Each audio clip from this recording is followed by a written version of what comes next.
An intoxication comes over the man who walks long and aimlessly through the streets.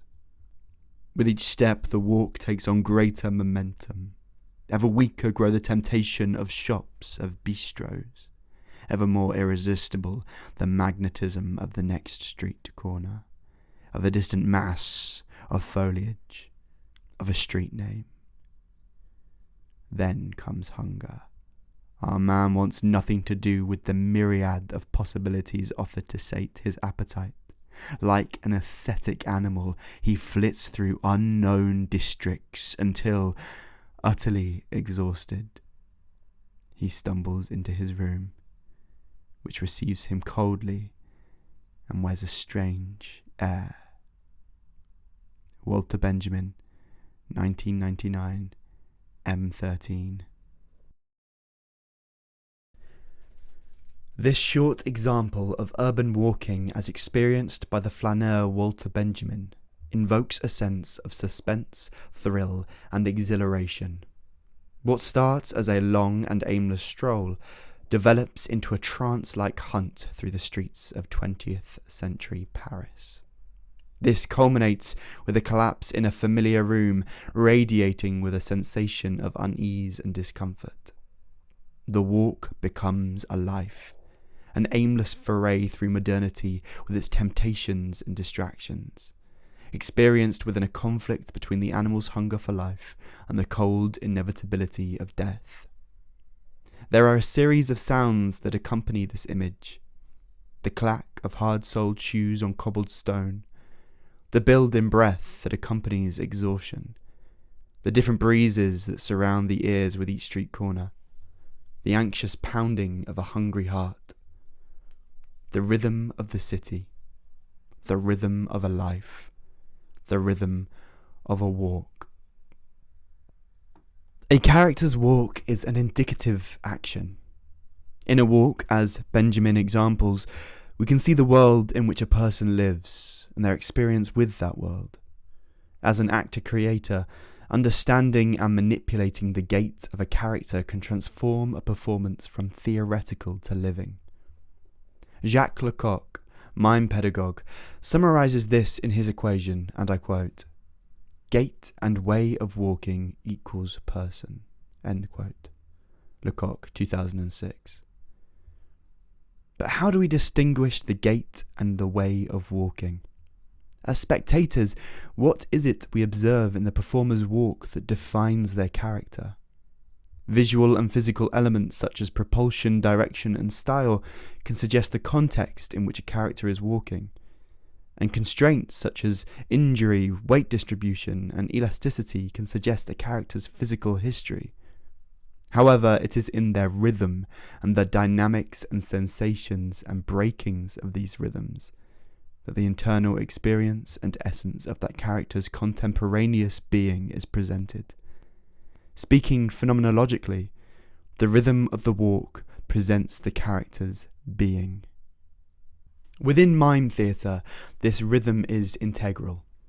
To quote Lecoq again, "A movement has no form and no life if it has no rhythm." Lecoq, 2006. Mime is an illusory act. In its most simple definition, and we are defining mime as the Lecoq and Decroux new mime, as opposed to the wordless gestural craft of Marcel Marceau, it is the physical mimesis of the world through the body. To give a mime performance life, we must discover its rhythm. The mime actor, after discovering this character's rhythm, then has the capacity to manipulate its presentation. This manipulation can be visualized by a 1 to 7 scale of abstract to realism. I will now example each stage with short exercises.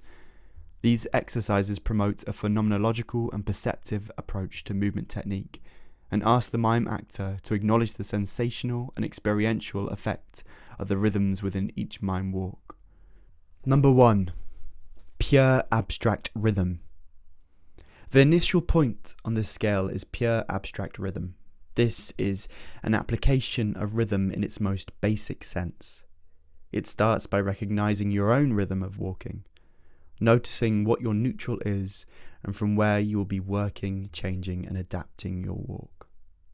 From here we can start to play with applying rhythms. These could be musical in nature, or they could be offered by a drum or tambourine, or they could be inspired by verbal stimulus.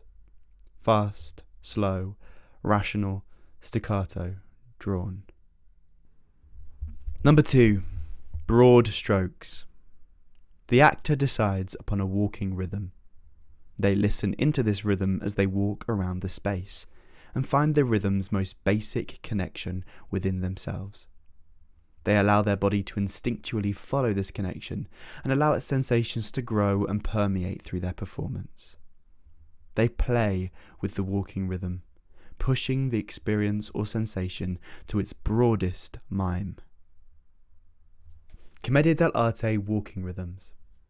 Following this stage of free connection, we now look to restrict the choice of rhythms for the actor by focusing in on a distinctly designed character rhythm. To do so, the actor follows the walking rhythms of a selected commedia dell'arte character. We will compare 3.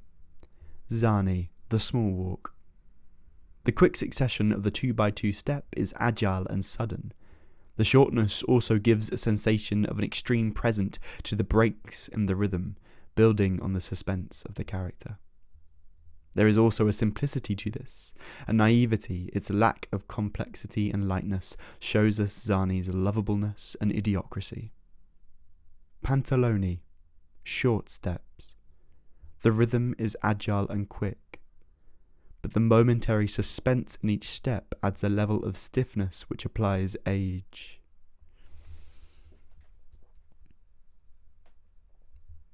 Il Capitano, mountain strides. The excess and draw in the rhythm implies performance. The controlled space between the beats and the legs is full of intention, which the spectator acknowledges and sees through. The run. The free and spontaneous run is full of reality. The comedy arises in this rhythmic contrast. The actor approaches these rhythms as constraints for performance and stimuli from which the character arises, whereas the freedom of broad-stroke rhythms allows for a myriad of connections that result in base-level emotions. Using commedia rhythms, we can start to unlock more complex and rounded sensations from rhythms and the characters that embody them. The next stage is explored through objective mime. This deepens the sensation and connection with the walking rhythm further for the mime actor. Objective mime and transference are a form of mime which takes objective movements from the world and transfers them into the body. For example, the actor performs the dynamics of the ocean. They discover the role of the waves, the pull of the tide, the resistance of the water, and, most integrally, the rhythm of the ocean. They replicate this objective movement within their body until they feel a connection with the sensation of the rhythm. The sensational connection becomes the essence of the mime's character. The possibility and depth that can be achieved through this transference relies heavily on the connection of the rhythm with the performer. Once they have unlocked this connection with the rhythm, they are able to transfer the tide of the ocean into a gate. In this example, the walk of the character becomes tragic. We see the pullback and the push forward. The flowing internal conflict is both tragic and eternal. The rhythm of their walk reveals the poeticism of the character and the metaphor. The rhythm of circumstance. Next, we introduce the external rhythm, or the rhythm of circumstance. Building from the walking rhythm developed before, we can take our internal character and introduce them to a world made of many imposing rhythms. In effect, we are placing 2 rhythms against each other and awaiting the harmony or drama that arises. An example of an exercise we would use here is the clown clock. We will begin by re-establishing the tragic ocean walk from the previous stage, heightened slightly. The character walks in a circle, at first undisturbed. On the second rotation, the rhythm is broken by a small trip. The rhythm of the world is now in conflict with that of the character, and there is a moment of drama, but the circle continues, and trips again. The rhythm of the character appears to be breaking under the pressure of the circumstance's rhythm, and the character exposes an internal-external conflict. This continues and builds. This time, the character returns to their circle, but finds harmony with the world rhythm. They step over the obstacle. The two rhythms appear to be harmonic and conflict is resolved. The circle is continued. Pleasure is taken in the harmony. Then, the character trips in a new place, and the harmonic rhythm is destroyed. The rhythm of circumstance invites drama into the walking rhythm scale and reveals the textures of the world exhibited by the mime.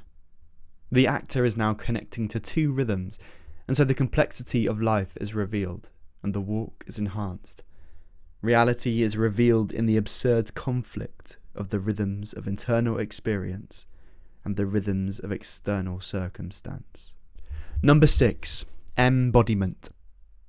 The penultimate stage of the scale brings together all of the previous stages and strives for a level of recognisable reality by enhancing the emotionality, the experienced and the sensational in the mime. At this stage, the phenomenological and perceptive approach is imperative. The actor comes with a wealth of experiences, heritages, and world perceptions which have resulted in a situated being. The situated actor approaches rhythms as an internal emotional engine and creates a dialogue, both conflictual and harmonic, between their own rhythms and the rhythms of their mime. At this stage, the actor can find their rhythm either in objective mimes as before, or in mimodynamics, Lecoq's practice of extrapolating dynamics from abstract ideas such as colours, music, or words. The actor is encouraged to research deeper into their mime, perhaps layering objective mimes with multiple mimodynamic studies. For this example, we will continue with the rhythm of the ocean, but we will also consider the rhythms inspired by the colour blue and the word ocean.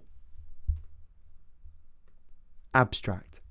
The actor discovers and connects with the rhythms of the ocean as in stage 5. They also consider the rhythms of the colour blue and the word ocean. The actor explores these rhythms and looks to establish a harmony between them all. Expressive. When the actor feels they have found a harmony with these rhythms and dynamics, they explore the sensations and emotions that are provoked by this rhythm within them. They develop a dialogue and recognise the conflicts and harmonies. They embody this dialogue and explore it physically. Gestural. They transpose this physical exploration of the rhythms and their own perception of them into a gestural body or a natural human state. The actor has brought themselves to the rhythm and the rhythm to themselves. It is embodied. We see a reality in their walk that exists beyond mimesis and instead has a personal, rhythmic truth. 7. The story. The final stage of the mime walk is the introduction of story and reintroduction of the rhythms of circumstance. As opposed to stage 5, the rhythm of the world is experienced with the reality of the embodied actor. The actor once again acknowledges and uses their own situated realities, experiences, and sensations to organically inspire the conflicts and harmonies with the embodied rhythm. We enter into the realm of pure reality and see not only the truth of the mime walk of the actor, but also the truth of the ground on which the actor walks.